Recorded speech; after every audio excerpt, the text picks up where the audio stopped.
sabiendo el resultado de la prueba. Estiman la posibilidad de tener o no tener la enfermedad dada que una prueba es positiva o negativa. Les voy a poner un ejemplo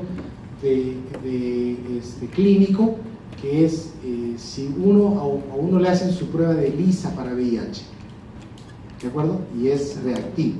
Y ustedes vienen conmigo, pues saben que yo hago infectología, me dicen, doctor Campos, mire mi resultado. Entonces yo lo miro y es reactivo. Y lo que ustedes quieren saber es, doctor, ¿tengo VIH? ¿No es cierto? O sea, ¿tengo VIH? Es una pregunta válida, ¿no es cierto? Y la respuesta es, depende del valor predictivo de la prueba, del valor predictivo positivo de la prueba. Y dicen, ¿cómo es eso? El primer mensaje es, no toda prueba positiva significa que uno tiene la enfermedad. Tampoco que toda prueba negativa descarta completamente la enfermedad. Todo es una cuestión de probabilidades. ¿Es más probable o es menos probable? ¿No es cierto? Entonces, para el caso del ejemplo que les estoy dando del VIH, depende del valor predictivo positivo. Y generalmente uno empieza con un paciente que tiene, ¿no?, un cuadro clínico, por ejemplo, el caso de fiebre tifoidea, y uno estima, ¿no?, que la probabilidad pre-test sea del 50%, ¿no? Entonces hay una área de incertidumbre, ¿no? Entonces uno hace la prueba, si le sale positivo, uno dice, es probable que mi paciente sí tenga la enfermedad, esté enfermo, pero si la prueba es negativa, dice, no, parece ser que la persona está sana, que no tiene fiebre tifoidea, ¿no es cierto? O sea, uno empieza en un momento y con la prueba uno inclina la balanza hacia un lado o hacia el otro. Y los valores predictivos se pueden calcular con estas fórmulas. Y se las presentamos aquí no para torturarlos, sino para que ustedes reconozcan que dentro de esa fórmula está la sensibilidad, la especificidad, pero también está la prevalencia. Y entonces el valor predictivo positivo y negativo depende de la sensibilidad, especificidad de la prueba, pero también varían de acuerdo a la prevalencia real, ¿no? Y entonces, ¿y eso qué significa? Que si ustedes tienen, que es el escenario que yo les estoy mencionando de VIH, ¿no?, ustedes tienen una prueba, que generalmente en la vida real ocurre así, ustedes tienen solo una prueba, ¿no?, que tiene una prueba que se usa en todo el país, ¿no? Entonces esta prueba que tenemos es 100% sensible y 98% efectiva. 98% tiene tiene 100% de sensibilidad y 98% de especificidad. Son términos diferentes, ¿no? A veces no se confunden. Entonces es 100%, tiene 100% de sensibilidad y tiene 98% de especificidad. Sin embargo, si la persona que me pregunta viene de población general, donde la prevalencia real por 100 es 0.2, o sea, 2 por 1000, que es la prevalencia de VIH en el Perú, es 2 por 1000, ¿no? Y los que no sabían es una prevalencia baja, en realidad es como la de cualquier país europeo o de Estados Unidos, es igual, no es más alta en el Perú, 2 por 1000. Si esa persona pertenece a ese grupo, el valor predictivo positivo de su prueba es solo 9%. O sea que lo más probable es que sea negativo.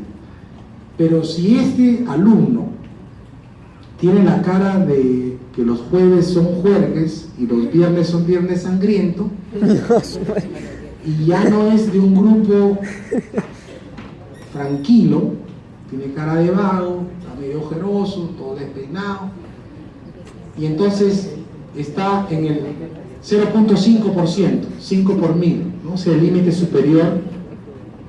Cuando él me entrega su resultado, su valor predictivo positivo ya es 20%, ¿no? Si es una persona que va a mi consulta en el hospital, yo también atiendo a algunos adultos, sobre todo mujeres adultas, y me confiesa que es trabajadora sexual, donde la prevalencia es 5%, el valor predictivo positivo es 72%. Y si el que viene es un joven que tiene sexo con hombres, que pertenece a un grupo de riesgo, donde la prevalencia es 10%, su valor predictivo positivo va a ser de 85%. Y si es una mujer o un hombre que llega y me dice, me he enterado que mi pareja tiene VIH, el valor predictivo de la prueba está por encima del 90-95%. No es 100%, pero está por encima del 95%. Entonces, si es una persona que su pareja tiene VIH y su prueba es reactiva, yo le digo, mire, lo más probable es que realmente usted tenga VIH. Le vamos a pedir una prueba confirmatoria, pero lo más probable es que usted tenga VIH. ¿No es cierto? Entonces, si se fijan ustedes que el valor predictivo positivo de la prueba va cambiando, ¿no? Entonces, primero, que el que tenga una prueba positiva no significa que esté enfermo, ¿no es cierto? Depende del grupo de riesgo al que pertenezca. Y por eso es que uno entrevista al paciente, ¿no es cierto? A ver, dígame usted, jovencito, usted tiene, o sea, hay otros factores de riesgo. Si tú te emborrachas todos los fines de semana y te despiertas en un lugar que no sabes dónde estás, y al costado está alguien que no sabes ni quién es, ¿no es cierto? Y te miras y estás sin ropa, entonces tus probabilidades de que hayas hecho sexo sin protección probablemente sean más altas, ¿no es cierto? ¿No es cierto? O sea, no está prohibido tener sexo, por ejemplo, pero es más riesgoso de adquirir enfermedad de transmisión sexual si no te proteges, ¿no es cierto? Entonces, si es un joven que viene, es bien penoso. Miren, yo les cuento, hoy día he tenido que atender a un joven de 24 años que viene, ya no viene solamente con su prueba de ELISA, sino ya su prueba confirmatoria para conseguir. 24 años, un muchacho de 24 años, que es un hombre que tiene sexo con hombres, ¿no? Y tiene VIH ahora. Pero sí, es joven. ¿Cuántos usted tiene? La mayoría usted tiene 23, 24 años, ¿no? Ahí está Mariela, ¿No? ¿eh? 24, sí, no. Es bien triste, gente joven infectándose con una enfermedad que no tiene cura. Es bien penoso. O sea, tú conversas con él, le haces su consejería, le dices lo que tiene que hacer, qué examen se tiene que hacer, pero se te parte el alma, de ver un joven frente a ti que ahora tú lo ves sano. Yo lo he examinado, examen normal, y tiene VIH, porque no se protegió, ¿no es cierto? Porque no se protegió.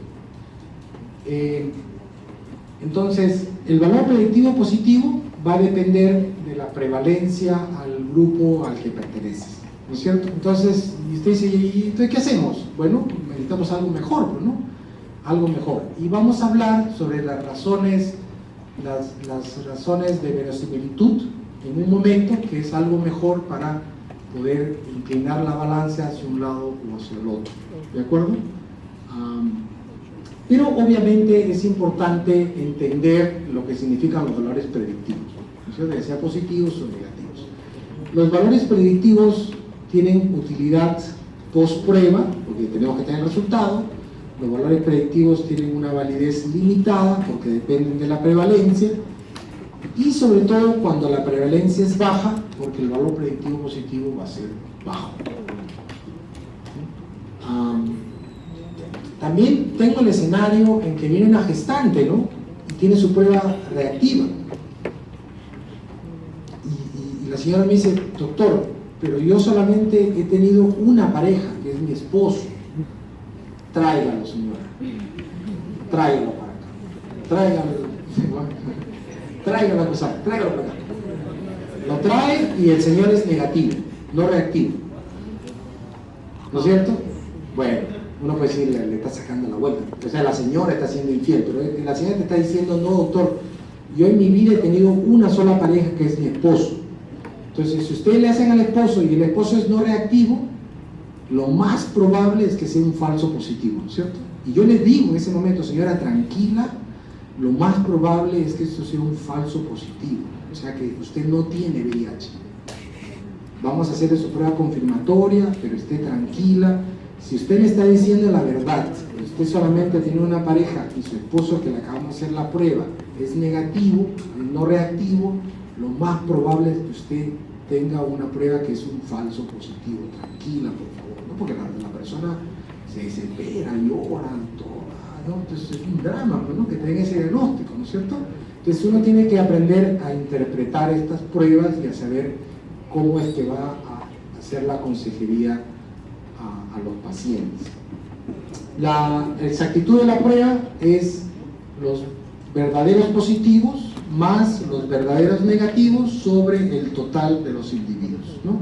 Y eso muestra qué proporción de todas las personas en la muestra tienen un resultado correcto, ¿no? Y esa es la exactitud de la prueba. Se pueden calcular las prevalencias de la tablita, digamos, ¿no? Eso no necesariamente es la prevalencia del grupo al que uno pertenece, pero si uno ve la proporción del total que tiene la característica presente, le vamos a decir prevalencia real.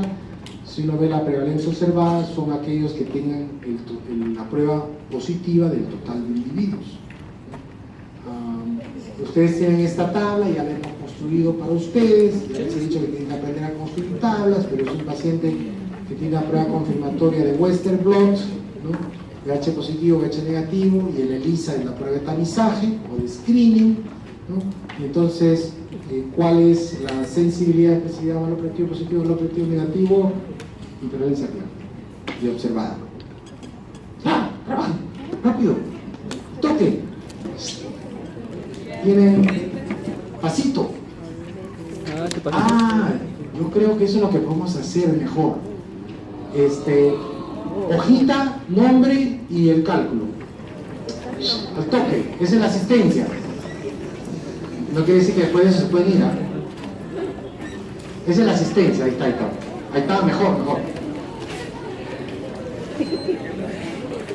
Nombre, la persona está enferma, ¿cuál es el están detectados por la prueba? 70%, perdón, 70%, sí. Y la especificidad es, dado que la persona no está enferma, ¿cuántos son clasificados como negativos por la prueba? 90%. Valor predictivo positivo, pero se supone que tienen que entregarme los pasitos primero, ¿no? No, la intención es en realidad pasar asistencia, no tiene que estar correcto, ¿no? Pero creo que es un buen momento para que ustedes una prueba con alta sensibilidad, cuando sea muy riesgoso o costoso no detectar una enfermedad. La alta sensibilidad significa baja tasa de falsos negativos y por lo tanto son más útiles cuando sus resultados son negativos. Esto van a tener que leerlo varias veces en casa, ¿no? Y entenderlo. Se debe emplear una prueba de alta especificidad cuando sea muy riesgoso o costoso un resultado positivo sin enfermedad. La alta especificidad significa baja tasa de falsos positivos y por lo tanto son más útiles cuando los resultados son positivos y se usan para confirmar la enfermedad. O sea, los que generalmente conocemos como pruebas confirmatorias, y eso de repente se lo graban, son aquellas de alta especificidad.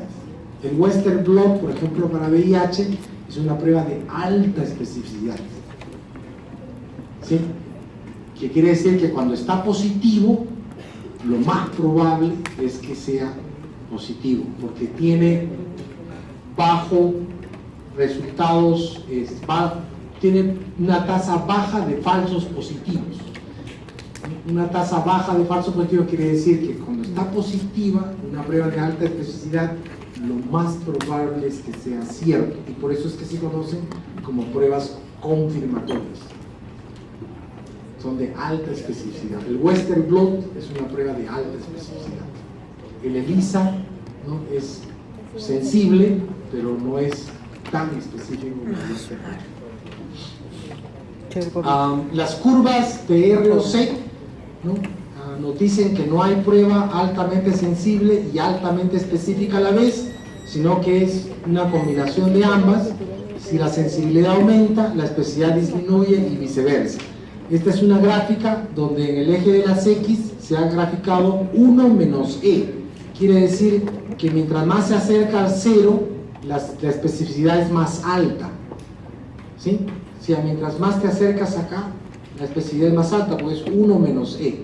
Y en el eje de las Y está la sensibilidad, o sea, a más alto es mayor sensibilidad. Aquí es mayor especificidad hacia el 0, acá es mayor sensibilidad hacia el 100. Y la curva generalmente se genera, y donde está el hombro de la curva, aquí es probablemente el mejor punto de corte. Entonces ustedes pueden tener, para medir algo, 3 pruebas, ¿no? 3 pruebas, cada uno tiene su curva de R o C, y ustedes pueden mirar aquí que C, la curva C, no es mejor que adivinar, ¿no es cierto?, de esta prueba. Y si ustedes tuvieran que elegir entre hacer la prueba A o la prueba B, ¿cuál elegirían? La A, ¿no es cierto? La A es mejor que la B. Entonces uno crea estas curvas de R o C, y de acuerdo a eso uno elige la prueba que más le conviene. Hay otros factores que intervienen, pues si es más costosa, si es más complicada de hacer, y otras cosas que te van a permitir decidir qué prueba diagnóstica vas a utilizar, ¿no? Y ahora pasamos, para terminar, de hablar de las razones de verosimilitud, ¿no es cierto? Es la medida de exactitud preferida actualmente para interpretar los resultados de un paciente como individuo. A diferencia de los valores predictivos, la razón de verosimilitud no se afecta con la prevalencia. Entonces les decíamos que los valores predictivos tienen el problema de ser afectados por la prevalencia. Esta prueba es mejor, porque esta razón es mejor porque no se afecta con la prevalencia, ¿no? Combina la sensibilidad y especificidad, permitiendo comparaciones entre pruebas. Mide el poder de una prueba para cambiar la probabilidad pre-test en probabilidad post-test de una enfermedad que está presente. Y la razón de probabilidad también se llama razón de verosimilitud, cociente de probabilidad, y para los que les gusta el inglés, the likelihood ratio. Lo van a encontrar como LR. Es importante que ustedes conozcan estos términos en inglés, por la sencilla razón que mucha de la evidencia científica se publica en inglés. Entonces, cuando ustedes lean en inglés, ¿no?, sepan de qué estamos hablando. O sea, en clase aprenden ustedes razón de verosimilitud, pero cuando leen ustedes una publicación en inglés y les ponen LR, dicen, ese es esto, ¿no? Y ustedes ya saben de qué están hablando. ¿De acuerdo? ¿Cómo se calcula? La probabilidad de que la persona, o sea, la razón de verosimilitud positiva, la probabilidad, dado que esté enfermo, la prueba salga positiva, eso es sensibilidad, ¿no es cierto? Dado que la persona esté enferma, la prueba es positiva, eso es sensibilidad. Sí. Y entonces es sensibilidad sobre 1 menos especificidad. Expresa cuántas veces más es probable que un resultado positivo en enfermos. Expresa cuántas veces es más probable un resultado positivo en enfermos que en no enfermos. Nos dice cuántos odds, porque esto es una razón, ¿no?, cuántos odds de una enfermedad aumentan cuando la prueba es positiva. Aquí también ya tenemos el resultado. A mayor RD para una prueba positiva, mejor es la prueba para diagnosticar la enfermedad. Y la razón de verosimilitud negativa expresa cuántas veces es menos probable un resultado negativo en enfermos que en no enfermos. Nos dice cuántos los odds de la enfermedad disminuyen cuando la prueba es negativa, y a una razón de verosimilitud más pequeña, mejor es la prueba para excluir la enfermedad, ¿no? Entonces acá hay una tabla de 2×2, PK positivo, 10 puntos el gold standard, PPD positivo más de 10 milímetros es la prueba determinada, calculamos RB positivo, RB negativo, y esto quiere decir que el PPD es 2.3 veces más probable de ser positivo si el BK sputo es positivo que ante la ausencia de este. Y cuando uno interpreta el RB negativo, el PPD es 0,39 veces menos probable de ser negativo si el BK disputo es positivo que ante la ausencia de este, ¿no? Los RB positivos mayores de 5, más todavía si es más de 10, o los RB negativos menores de 0.1 o 0.1, 0.2, tienen un alto valor diagnóstico. ¿De acuerdo? O sea, uno lo calcula y dice, ¿tiene un alto valor diagnóstico o no? Por ejemplo, un paciente con anemia, ¿no? Quien antes de hacerse el test de ferritina se piensa que su probabilidad de tener deficiencia de hierro es del 50%, o sea, su probabilidad pre-test es del 50%. Eso le da un odds de 1 a 1, ¿no? De 1 a 1. Si uno hace un estudio y encuentra que la razón de verosimilitud para ferritina es de 6, ¿no? Entonces ustedes pueden calcular la probabilidad post-test, que se calcula de la siguiente manera, ¿no? Probabilidad odds post-test es odds pre-test, que sería 1 por el LR, que es 6. 1 por 6 es 6. Y la probabilidad post-test sería los odds post-test sobre odds post-test más 1. O sea, 6 entre 7, 86%. ¿De acuerdo? Se realiza el test de ferritina sérica en el paciente y se encuentra que tiene 60. El incremento en la probabilidad de anemia significa que si pensábamos que su probabilidad pre-test era del 50% y sabiendo que el RB es 6, esa probabilidad de tener anemia ferropénica aumenta al 86% y esa sería su probabilidad post-test.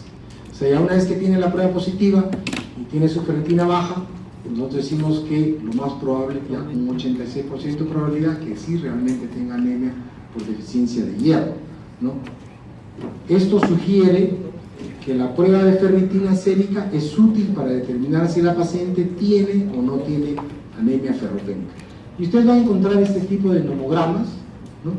Que en lugar de hacerlo ustedes calcular, lo que hace aquí es, si ustedes dicen mi probabilidad pretest es 50%, y yo busco en los libros y encuentro que esta prueba tiene un LR de 6, cuando yo trazo una línea acá, encuentro que mi probabilidad post-test es 86%.